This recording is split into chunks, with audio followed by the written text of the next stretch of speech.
next item on the agenda, the purchase of the Gander property next door. Now, Vern Gander is here with us today. Vern? Thanks, Jim. As you know, my sister Susan, who owned the house next door, has been missing for 2 years now. Recently, a judge declared her legally dead, meaning that the property is passed to me. I know that the library has been looking to expand its children's section. Vern has offered to sell us the property for substantially less than its assessed value. The plan would be to demolish the house to make way for a new children's wing. I think it's a wonderful opportunity you've offered us, Vern. Thank you, Jessica. I know it's what she would have wanted. Any further comments from the board before we take a vote? I still think that the money would be better spent on a new roof. Let's take a vote. All in favor of purchasing the Gander property? Aye. All opposed? Nay. The motion passes. Thank you, Mr. Gander. Jessica, may I have a word? Of course. Look, it's no secret that my sister and I did not get along. Still, I'd give anything to know what happened to her. I know the answer's in her house somewhere, but I'm running out of time before the place is demolished. I was hoping you could help. All right, Vern. I'll take a look around, but I'm not making any promises about finding any answers. I understand. Oh, by the way, Susan used to talk about some treasure she had hidden in her house. I chalked it up to her paranoid delusions, but you might want to keep that in mind. Well, I'll do my best. I'll probably do some background research on her disappearance first. Thanks. Feel free to drop by my hardware store if you come up with anything. Did you know Susan Gander, Mrs. F? Not really. We were scarcely acquaintances. Then maybe we should take a moment to see what we can find out about her here in the library. They have some archived copies of the Cabot Cove Independent, but their filing system is atrocious. It may take a little time to find the reels. We better get started then. Reminiscing about Susan, are we? I do that a lot myself. Hello, Morris. We found your engagement announcement in the archives. Yes, Susan and I were planning to get married. We met here at the library, and we got along very well. Not a day goes by that I don't miss her. When did you learn she was missing? Right after her brother Vern filed the missing persons report. It must be very difficult for you, not knowing what happened to her. Indeed, it has been. But, as they say, life goes on. Vern gave me the keys to Susan's house to have a look around. I'm going to head over there now. It's a shame that a house as beautiful as this was allowed to fall into such disrepair. Well, first things first. Let's try and shed some light on things. Chris's antique shop is right next door. I think I'll drop by and see what he knows about this inventory list. Hello, Jessica. Shopping for an antique today? I'm afraid not, Chris. I heard that the library bought the house next door. Any idea when it will be demolished? I don't know yet. Speaking of the house, I was just over there on Vern's behalf and found a list you made. That old inventory list? Where did you find it? In Susan's living room. Do you remember when you made it? Shortly before Susan disappeared. With her approval, naturally. She wanted an inventory done before she sold the property to William Forrest, before the deal fell apart. Of course. Did you get along with Susan? To be perfectly honest, no. Susan's house was an eyesore, even before it stood empty. And that hurt my business. How so? Well, in nice surroundings, old things look like antiques. In not-so-nice surroundings, old things look like junk. Plus, she kept promising that she'd sell me her furniture, and then changing her mind. I heard that Susan claimed to have had some kind of treasure hidden in the house. Did you know about that? No. I was more interested in the treasure Susan had in plain sight. The furnishings. I was hopeful that if William decided not to buy the house, she might sell it to me. That's why William shared the findings from his inspection with me. I see. One last question, Chris. Do you smoke? I used to, but I quit about a year ago. Mind if I ask what brand? Westminster's? Chris, these tiles I found in your store, they look like they came from the fireplace in Susan's house. They did. Before she disappeared, Susan sold me a few tiles. She said she was getting ready to tear down the old fireplace to put a new one in. You've had them all this time? Why didn't you put them up for sale? I was hopeful that someday I'd get the rest. Then I could sell them all as a complete set for a lot more money. Pardon me, I have a customer waiting. I probably should talk with the other person who had a strong interest in Susan's home, William Forrest. William, is this a bad time? Not at all, Jessica. I stopped by Coveside Antiques earlier and found the home inspection report you had done on Susan Gander's property. If you're thinking of using that to go by once the library owns the property, I wouldn't. 2 years' time has left it in even worse shape than when I had that done. I noticed that the report was written shortly before Susan disappeared. Yes, I was negotiating with her to purchase the property for development. It's a prime in-town lot. I saw that one of the things you noted was that the fireplace was in disrepair. Now, how could this be when it's bricked up? I can only assume that Susan bricked it up after she saw the report to address my concerns. So why did the deal fall through? I have no idea. The morning we were supposed to sign the papers, Susan changed her mind and backed out without any explanation. I see. I don't suppose you smoke at all, do you? I like to indulge in a nice cigar when celebrating a successful deal. Say, Jessica, can I show you some of the new model homes I'm building here in Cabot Cove? Most certainly. Well, William certainly seems to be on the up and up. Perhaps Vern knows more about why Susan canceled the sale of her property to William. Jessica, any news? No, not yet, Vern. But I do have a couple of questions. Did your sister smoke? Like a chimney. She was always smoking those Westminsters. I could never stand the smell of cigarette smoke myself. That was one excuse I had for staying away. There were 2 brands of cigarette butts that I found in her house. Now, assuming that the Westminsters were Susan's, I wonder who the second brand belonged to. I haven't the foggiest idea. I was also wondering about the deal to sell her property to William Forrest. Do you remember when exactly she changed her mind?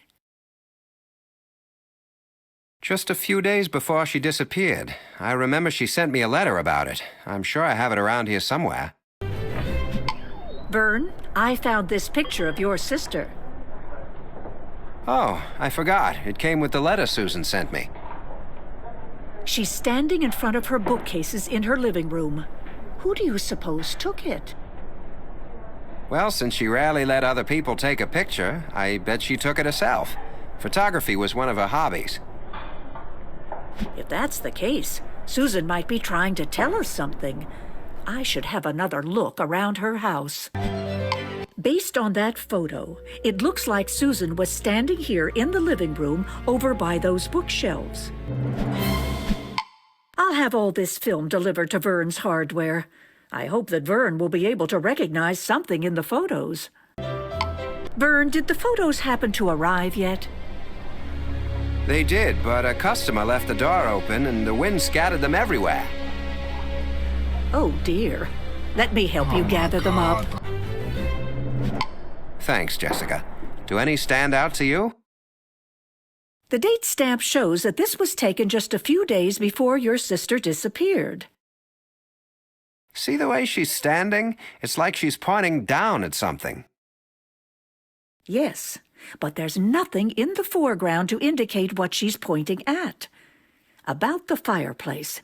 It's not bricked up in the photo, but it is now. When exactly was that done? I don't recall.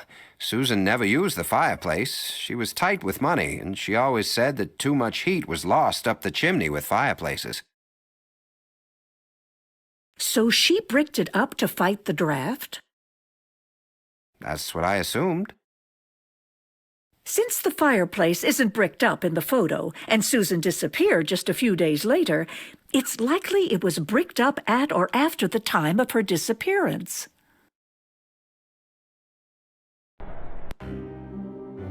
Sheriff, I'm dreadfully afraid I know what we'll find when we break down those bricks.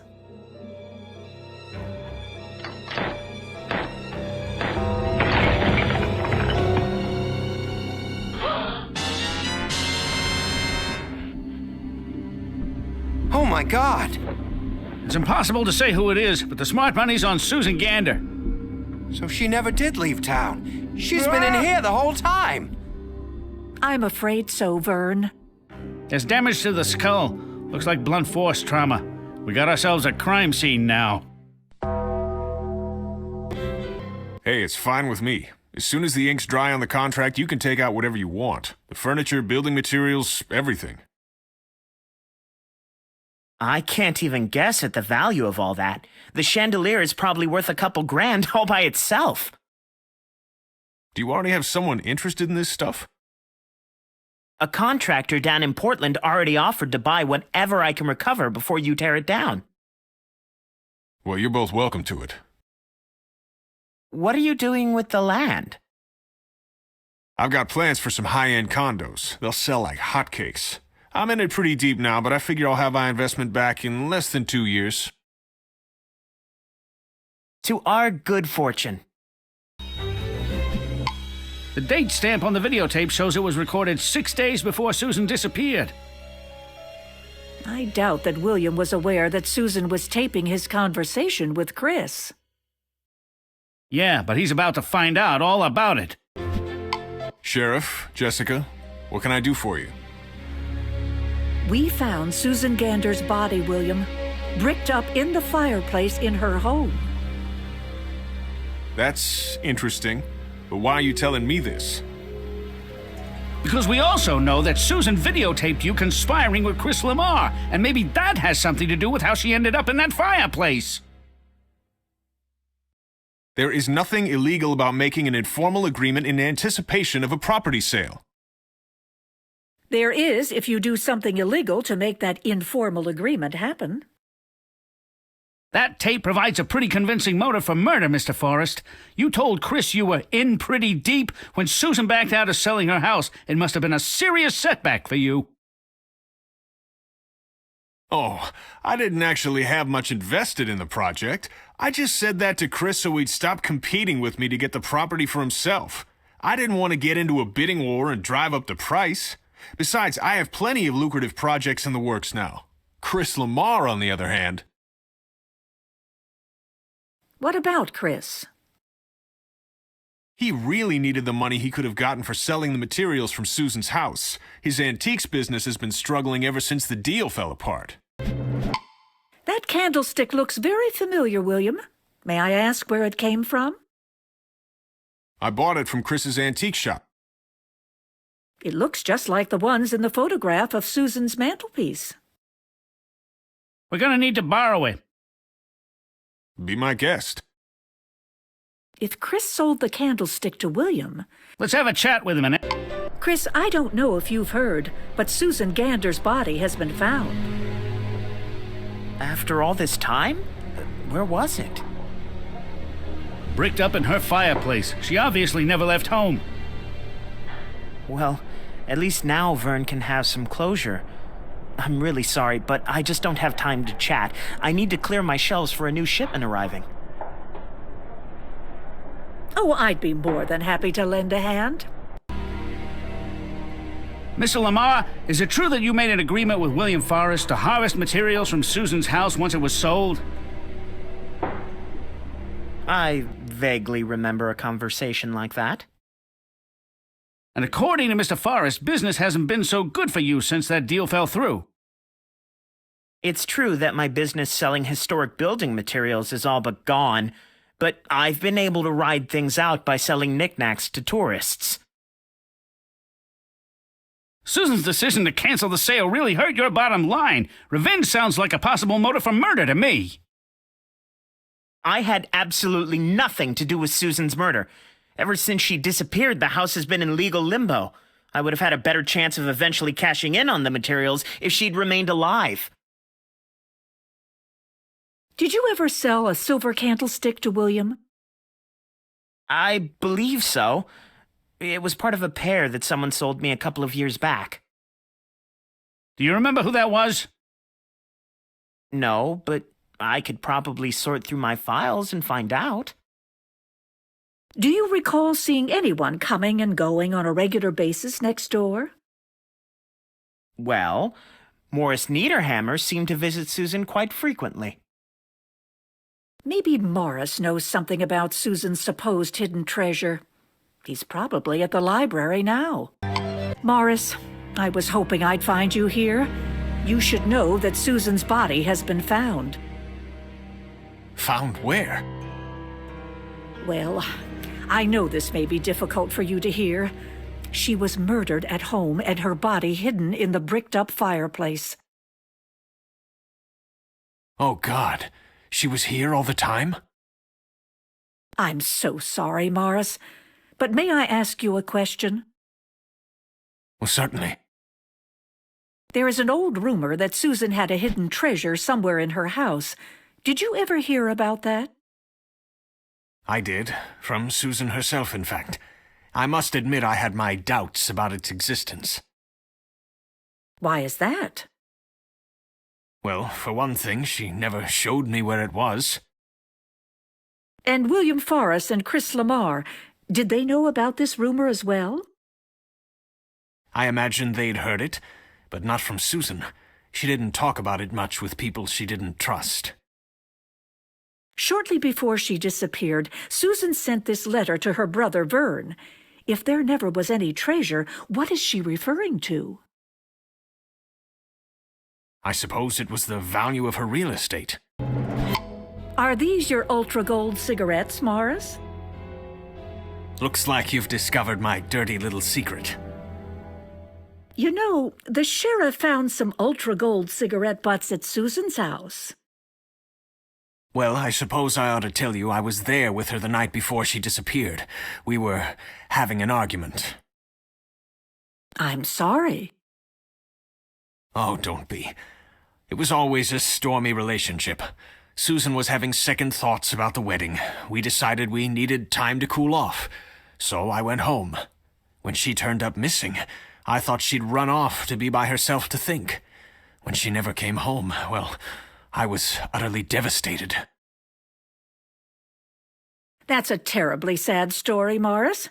Is there anyone you know of who had reason to harm Susan? I always suspected William. He'd invested so much in his condo project, so her refusal to follow through was quite a blow to him. And then there was Susan's letter. You mean the letter I found that Susan wrote to William? Yes, Susan overheard William on the phone bribing some official to get his building permits fast-tracked for approval. She later sent him that letter telling him what she knew, in hopes he would give her a better deal. She even told him she'd given another letter to someone else for safekeeping. And that someone was you? Yes, I've kept it all these years. But Morris, why didn't you produce the letter when Susan went missing? To be honest, Jessica, I was scared. If William found out I knew about the bribery scandal too, he'd come after me next. My name's on the letter, so I couldn't even turn it in anonymously. This new information certainly raises questions about William's involvement in Susan's murder. William, I wanted to ask you about this letter. Susan accuses you of bribing the head of the town zoning committee. Is that true? There is nothing illegal about making a financial gift to a friend. Susan got wind of it and tried to blackmail me by demanding I pay her double for the property. Did you kill her over it? No, I wasn't afraid of her. Sure, I wanted her property, but I didn't have the capital or the inclination to pay twice what it was worth. So that's why the deal fell through. Exactly. She may have told everyone that she was the one who backed out of the deal, but what she was demanding was completely unreasonable. Were you aware of the rumor about the treasure Susan allegedly had hidden in her house? No, and there certainly were no signs of any sort of treasure when I had the house surveyed. I did notice some things missing, though, like her crystal glassware collection and a few of those ceramic tiles from above the fireplace. William, can you tell me about this model? That's the development I was going to build. Getting it started all hinged on Susan's property. I hung on to it hoping Vern might still decide to sell the real estate to me, but I guess there's no reason to keep it now that the library is purchasing the land. Certainly looks like a very ambitious project. You must have spent quite a bit on all these plans. Well, perhaps I downplayed my investment a bit before. I didn't want to seem foolish for diving in before everything was signed, but I do know Vern was seriously considering my offer. I'll need to take this. Excuse me, please. It seems likely that William was in so deep on this deal that he couldn't meet the demands of Susan's blackmail attempt. But could he have been angry enough about it to commit murder? Maybe Vern can provide some insight. Vern, I was just talking to William Forrest. He showed me a model of the project he hoped to build on Susan's property that he kept in hopes you would sell the house to him. William did make me an offer to buy the place when Susan was declared dead, but after thinking it over, I knew that selling it to the library is what she really would have wanted. About the treasure Susan mentioned, Morris suggested that by treasure she meant the value of the property. Maybe. I'm not really sure. The property certainly is valuable, but so are the materials used in the house. It dates back to the early 19th century. That's very impressive. How did you learn this? I think it was in one of the letters I received about Susan's house recently. I'm sure it's around here somewhere. This letter was from Chris Lamar. Is he the one who told you about the value of the building materials? Yes. He approached me about buying the property, or at least the rights to deconstruct the house and remove anything that could be reused. With so much interest in Susan's house, I'd better check it first thing in the morning to make sure nothing has been disturbed. That's odd. The front door was unlocked. It's not like the sheriff to leave a crime scene unsecured. I'd best call him. I think someone else may have been here last night. What do you see, Sheriff? There's some fresh damage here by the fireplace, like someone hastily used some tools to remove something. There's only one person I know with an interest in getting as much out of this house as possible before it's demolished. Chris Lamar. Let's head over to the antique shop now. What brings you two back? How long have you been plundering items out of Susan's empty house? I don't know what you're talking about. Susan's collection of antique crystal is missing. And those tiles you have here, they're identical to the ones missing from around Susan's fireplace. All right, you win. I've been taking stuff out of the house and selling it to keep the shop afloat. No one's lived there for 2 years now. Why should valuable materials just sit there to rot? Is that how you came by the candlestick you sold to William Forrest? No, I found the bill of sale from when I purchased the set a year ago. According to the document, you bought the candlesticks from Morris Niederhammer, along with several other items. Do you still have the other candlestick from the set? I don't remember selling it to anyone, so it must be around here somewhere. We'll need to take that candlestick for our investigation, Mr. Lamar. Go ahead. I have a feeling that either this candlestick or the one William had may be the weapon used to murder Susan. I'll bring both down to the station to have them check for traces. Once we know for sure, I promise to let Vern know. Vern, do you have a moment? I'm sorry, Jessica, but Jack Delgado has an emergency on his hands and needs all the saws I can pull together. Something about some trees down by the school? Let me lend you a hand with that. We have news, Vern. We found the murder weapon that killed your sister. You have? What was it?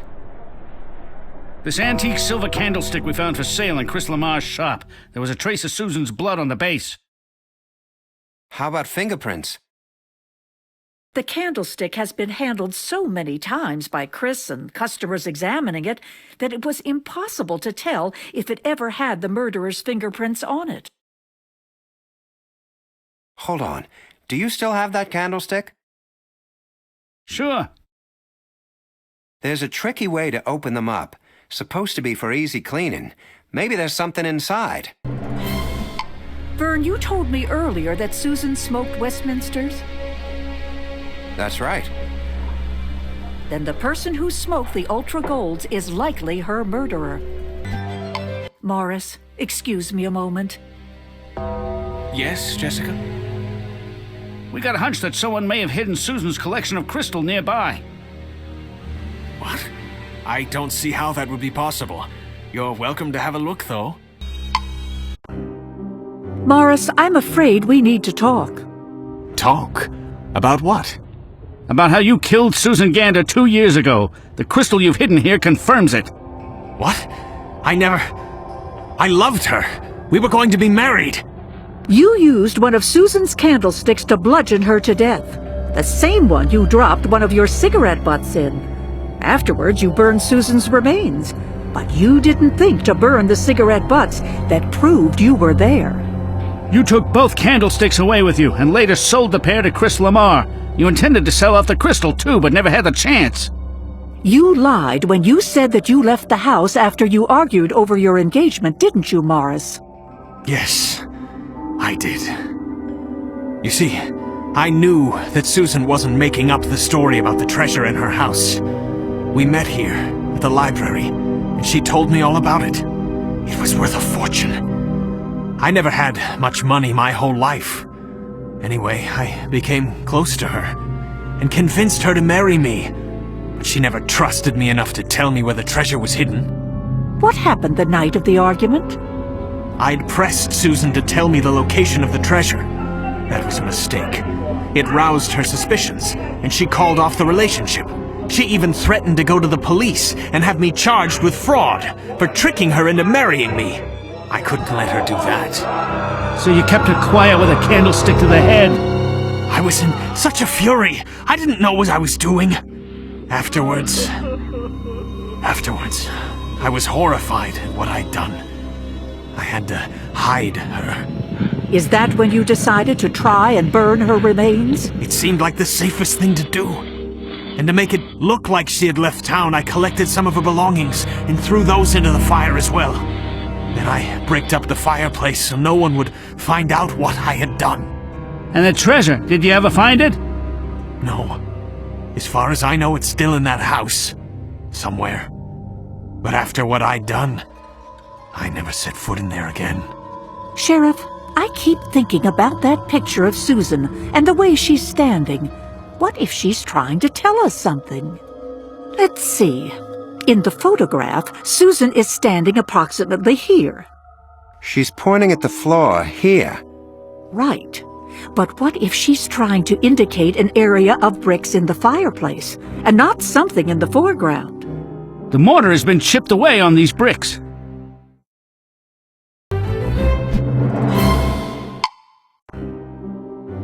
It looks like Susan had her life savings hidden here. Yeah, and when Morris here burned her body, the heat from the fire must have ignited the bills and burned them right inside the box. My greed made me do this to Susan because I wanted this treasure. But in doing so, I destroyed it instead. It sounds like poetic justice, doesn't it?